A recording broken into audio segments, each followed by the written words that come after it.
Selamat pagi pemirsa. Publik kembali dihebohkan oleh pernyataan seorang menteri yang memicu polemik. Kali ini giliran Menteri Agraria dan Tata Ruang sekaligus Kepala Badan Pertanahan Nasional Nusron Wahid yang mengatakan bahwa tanah yang menganggur selama 2 tahun akan diambil alih negara. Pernyataan itu Nusron sebut sebagai candaan. Namun banyak pihak menganggapnya tidak lucu dan tidak tepat mengingat masih banyak rakyat yang sedang bergelut dengan masalah tanah.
Yang sangat-sangat tidak sensitif terhadap situasi yang saat ini terjadi.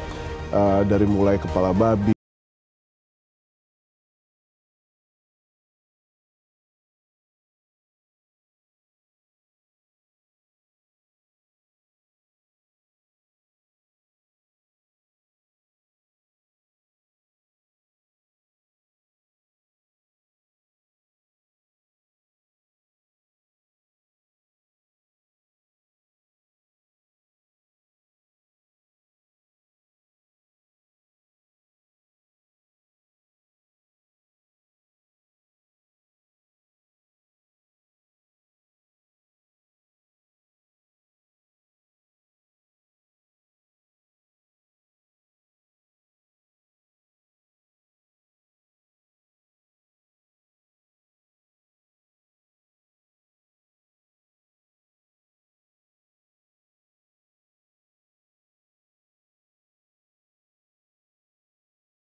Candaan yang tidak lucu.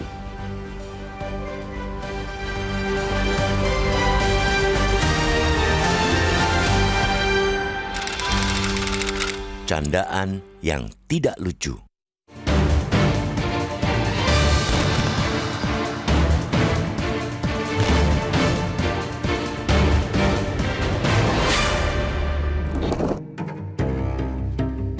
Bercanda itu tidak dilarang. Bahkan bercanda punya banyak manfaat untuk kesehatan fisik dan mental serta mengurangi stres. Bercanda juga diyakini dapat mempererat hubungan sosial. Namun apa jadinya kalau bercanda dilakukan dengan cara yang tidak tepat? Jika candaan itu dilakukan oleh seorang pejabat, apalagi sekelas menteri, untuk urusan yang amat penting, candaan itu bisa menuai polemik dan bikin resah masyarakat luas. Adalah Menteri Agraria Tata Ruang Kepala Badan Pertanahan (ATR BPN) Nusron Wahid yang melakukan itu. Nusron menyatakan bahwa tanah yang menganggur dan tidak memiliki aktivitas selama 2 tahun akan diambil alih oleh negara. Menurut Nusron, pada dasarnya seluruh tanah di Indonesia adalah milik negara, sedangkan masyarakat hanya diberikan status kepemilikan atas tanah sehingga bisa diambil alih negara jika tidak dipergunakan.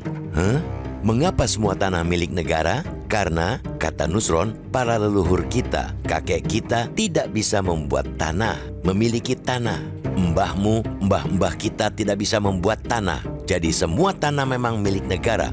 kata Nusron dengan intonasi dan gestur serius. Tidak tampak dia sedang bercanda. Begitu urusan tanah mbahmu itu viral karena dianggap menyinggung rakyat, Nusron meminta maaf sembari menyebut pernyataannya itu hanya bercanda. Tapi tentu publik menyebut candaan itu tidak lucu.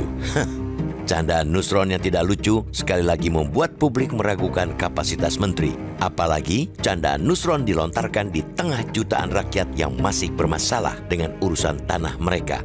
Ada ratusan warga pemilik kebun sawit di kawasan Taman Nasional Tesonilo, TNTN, Pelalawan, Riau yang tengah resah lantaran kebun sawit mereka disita negara dan diserahkan ke BUMN. Ada juga 3,5 juta lahan sawit lainnya yang siap disita negara. Candaan Nusron itu, jika memang benar ia sedang bercanda, dilontarkan di tempat dan momen yang sangat tidak tepat. Apalagi publik kini kerap menghadapi hal-hal mengejutkan yang membuat mereka prihatin. Pernyataan Nusron menunjukkan tidak adanya empati terhadap masyarakat. Nusron bisa berdalih bahwa itu hanyalah salah ucap atau sabkul lisan, keceplosan. Namun disitulah intinya, sabkul lisan itu lantaran memang tidak ada empati terhadap apa yang dirasakan masyarakat. Nusron bukan satu-satunya menteri yang gemar membikin gaduh dan membuat repot Presiden Prabowo. Padahal sebagai pembantu presiden, menteri mestinya justru meringankan tugas presiden, bukan sebaliknya. Menteri adalah pembantu presiden. Mereka harus meringankan tugas-tugas presiden sesuai bidangnya masing-masing. Sudah seharusnya mereka membuat kebijakan dan pernyataan yang menenangkan rakyat banyak sesuai permintaan presiden. Para menteri dan pejabat juga harus menjaga perilaku mereka dan mampu menjaga lisan saat berkomunikasi dengan rakyat. Demonstrasi besar-besaran menuntut pengunduran diri Bupati Pati Sudewo juga bisa menjadi contoh pejabat yang tidak mampu menjaga lisan. Banyak blunder yang dilakukan para pejabat sudah semestinya dijadikan sebagai momentum untuk mengevaluasi. Sudah layakkah mereka menyandang status setinggi itu? Jika dibiarkan, tidak dievaluasi, blunder-blunder para pembantu presiden itu bisa menggerus kepercayaan publik terhadap pemerintahan dan merusak wibawa presiden. Maka lekaslah ambil tindakan. Jangan biarkan blunder pernyataan itu terus menumpuk hingga menutupi aksi penting yang sudah ditorehkan. Untuk mereka, para pejabat yang gemar membuat blunder lewat pernyataan, mulailah berhati-hati sebelum berkata-kata. Ingat, mulutmu harimaumu.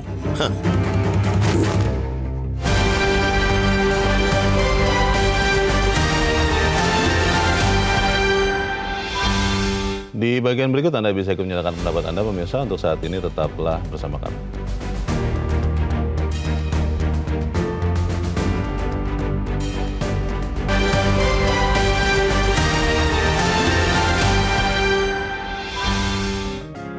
Media Indonesia mengajak Anda untuk mengakses fitur premium e-paper.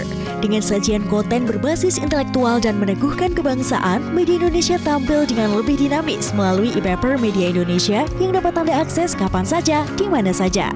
Caranya mudah, download aplikasi Media Indonesia di Android atau ketik link e-paper.mediaindonesia.com atau bisa scan QR Code pada layar kaca Anda. Klik tab e-paper di bagian samping layar tablet Anda. Daftarkan data diri, serta pilih paket berlangganan e-paper Media Indonesia sesuai dengan kebutuhan Anda. Nikmati juga bonus spesial tambahan 4 halaman rubrik fokus setiap hari. Semua bisa Anda dapatkan hanya di e-paper Media Indonesia. Untuk informasi lebih lanjut, hubungi customer service di nomor 0811 1201 2018 atau kunjungi media sosial @mediaindonesia. Media Indonesia, referensi bangsa. Terima kasih Anda masih bersama kami pemirsa, dan sekarang kita akan mendengarkan dulu Mas Arief pendapat dari pemirsa Metro TV. Kali ini kita ada pemirsa Metro TV di Bekasi, Jawa Barat, Pak Ondo Silitonga. Pak Ondo, selamat pagi. Selamat pagi Bung Leo, selamat pagi Bung Arief. Selamat pagi Pak Ondo, silakan Pak pendapat Anda Pak. Halo. Iya, kasihan Mas Leo sama Mas Arief tuh, Prabowo ini kasihan. Pembantunya ini adalah yang ketiga yang minta maaf karena ngomong asal jeblak aja ya. Mulai dari TS, kepala babi masak saja, mbahmu nggak bisa membuat tanah. Ini aneh. Sebenarnya menurut penglihatan saya, gesturnya itu bukan candaan. Cuman karena diprotes orang dia sebut candaan. Dia lupa bahwa negara itu milik rakyat. Negara itu tidak punya tanah. Negara atau nenek moyang kita yang menyerahkan tanah kita untuk dikelola oleh negara. Terbalik tuh pola pikirnya. Jadi ini pelajaran nih buat Prabowo. Kalau mau mengadakan reshuffle, calon menterinya dicek dulu lidahnya kepanjangan apa tidak. Demikian, terima kasih. Oke, terima kasih Pak Ondo Silitonga di Bekasi, Jawa Barat untuk pendapat Anda. Selamat pagi Pak. Dicek dulu spesifikasi mungkin ya atau kredibilitas. Bagaimana Mas Arief? Saya pikir kredibilitasnya baik ya, tetapi kan sekarang apa artinya kredibilitas tanpa kemampuan atau skill untuk bisa berkomunikasi? Karena menjadi pejabat itu kan memiliki beban yang sangat-sangat berat untuk bisa membuat publik mendukung dia. Bagaimana caranya publik mendukung dia kalau publik tidak mengerti dia? Atau bagaimana caranya dia akan didukung kalau publik tidak suka sama dia? Ini kan merupakan salah satu hal yang harus dipahami. Jadi kalau misalnya sekarang mereka sibuk dengan berbagai macam hal yang sifatnya tugas-tugas, ya sekarang sudah waktunya mereka sudah harus memahami bahwa sebuah narasi besar yang lagi dibangun oleh presiden untuk didukung oleh publik, itu ya didukung sama mereka.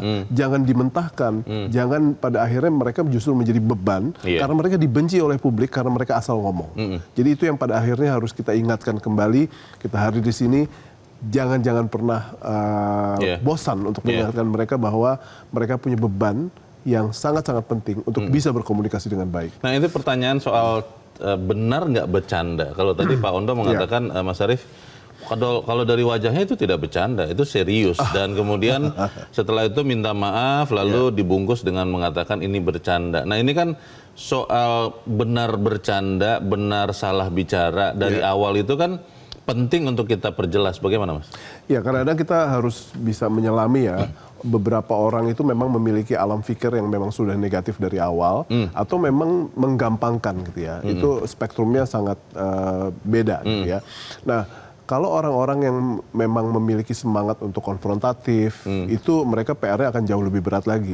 Tapi kalau ada orang-orang yang menggampangkan, saya pikir memang nggak terlalu berat, tapi ini kebijakan negara loh. Ini sebuah narasi besar yang pada akhirnya harus didukung oleh seluruh publik Indonesia kepada apa yang sekarang lagi dibangun dalam bentuk berbagai macam kebijakan. Karena kebijakan itu kan belum tentu menyenangkan semua orang. Buat orang-orang yang tidak senang dengan kebijakan tersebut, gimana caranya paling tidak mereka diam, mereka tidak memberikan perlawanan yang signifikan. Jadi ini yang pada akhirnya harus menjadi bagian dari sensitivitas mereka untuk paham. Baik, kita harus jeda dahulu Mas Arief dan pemirsa tetaplah bersama kami. Editorial Media Indonesia segera kembali.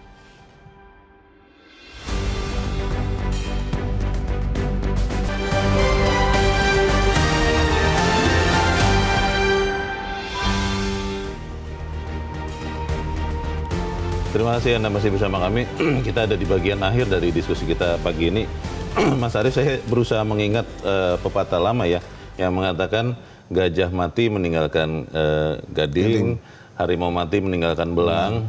Kalau kita mati, yang kita tinggalkan adalah lisan kita. Nah, bagaimana kita bisa mengingatkan terutama para pembantu presiden supaya tidak lagi melakukan hal-hal yang malah bisa mengganjal presidennya? Ya, dengan cara mendiskusikannya di hadapan publik. Karena banyak orang yang tidak pernah bisa belajar apabila mereka tidak diberikan sebagai sebuah kesaksian yang pada akhirnya harus dijadikan bahan pelajaran buat mereka. Kesaksian kita lah yang pada akhirnya menjadi bahan pelajaran buat mereka untuk tidak lagi mengulangi atau memperbaiki apa yang menjadi beban mereka untuk bisa berkomunikasi dengan publik secara lebih baik. Itu yang pada akhirnya harus kita laksanakan. Kita di sini tidak untuk mendiskreditkan, kita di sini tidak untuk membenci, tapi kita di sini untuk menganjurkan mereka untuk bisa berkomunikasi lebih baik. Mereka sudah berada di sebuah platform yang sangat-sangat tinggi. Kita tempatkan dia di sebuah tempat yang sangat tinggi. Seharusnya orang yang berada di platform yang sangat tinggi itu harus dihormati. Dan kalau dia tidak dihormati, bagaimana caranya mereka bisa mendukung narasi besar yang akan dibangun oleh presiden, cita-cita besar yang harus diwujudkan, karena kan selalunya kita dengar ya, apa yang presiden ungkapkan adalah bagaimana pembelaan dia terhadap rakyat kecil, lalu bagaimana semangat patriotisme itu harus dibangun, kebencian dia terhadap koruptor, itu kan sebenarnya harus merupakan semangat yang harus didukung dalam bentuk berbagai macam kebijakan dan narasi yang sama gitu. Nah, kita berada di sini untuk mengingatkan kembali bahwa para pembantu presiden ini harusnya membantu bukan memberatkan, dan ini merupakan salah satu friendly reminder buat mereka. Betul. Tapi kalau kemudian di sisi ekstrim yang lain ya Mas Arief, ada fenomena bahwa pejabat akhirnya semakin irit bicara, semakin tidak mau bicara. Apakah itu sesuatu yang juga produktif untuk pemerintahan ini? Sangat tidak produktif. Kenapa? Karena apa yang pada akhirnya harus dilakukan oleh mereka adalah mendukung agar narasi besar itu sekali lagi itu bisa terwujudkan dalam bentuk kebijakan. Kebijakan itu kan tidak bisa digulirkan tanpa komunikasi. Apabila mereka melakukan pemboikotan terhadap komunikasi tersebut, sama halnya mereka melakukan sabotase terhadap apa yang presiden ingin lakukan. Jadi itu yang pada akhirnya harus dipahami sekali lagi bahwa berkomunikasi itu ya berkomunikasi, bukan berkomunikasi itu sama dengan tidak berkomunikasi. Itu merupakan salah satu hal yang mereka harus pahami. Dan kemudian juga harus berhati-hati melihat tempat, melihat sikon. Kalau memang tidak perlu, ya tidak usah bercanda lah ya. Ya, betul. Itu yang sensitivitasnya diasah lebih tajam lagi. Baik, kita berharap apa yang kita sampaikan di sini, Mas Arief, juga menjadi bahan pertimbangan ya. Karena kita adalah bagian dari rakyat yang ingin para pemimpinnya bisa bertindak atau bisa bercanda dengan lucu. Mas Arief Suditomo, terima kasih sudah hadir tempat ini. Selamat pagi, Mas. Pemirsa, setiap pejabat publik memiliki tanggung jawab untuk menjaga lisan dan sikapnya, terutama saat berbicara tentang hal-hal yang menyangkut hidup dan penghidupan masyarakat. Candaan yang tidak tepat hanya akan menggerus kepercayaan publik dan merusak wibawa pemerintah. Saatnya para pembantu presiden berhati-hati dalam berkata-kata dan lebih mengutamakan empati. Karena seperti kata peribahasa, mulutmu harimaumu. Saya Leonard Samosi berterima kasih Anda sudah menyimak editorial Media Indonesia 1 pagi ini. Terus jaga kesehatan Anda, terus jaga nurani Anda. Selamat pagi, sampai jumpa.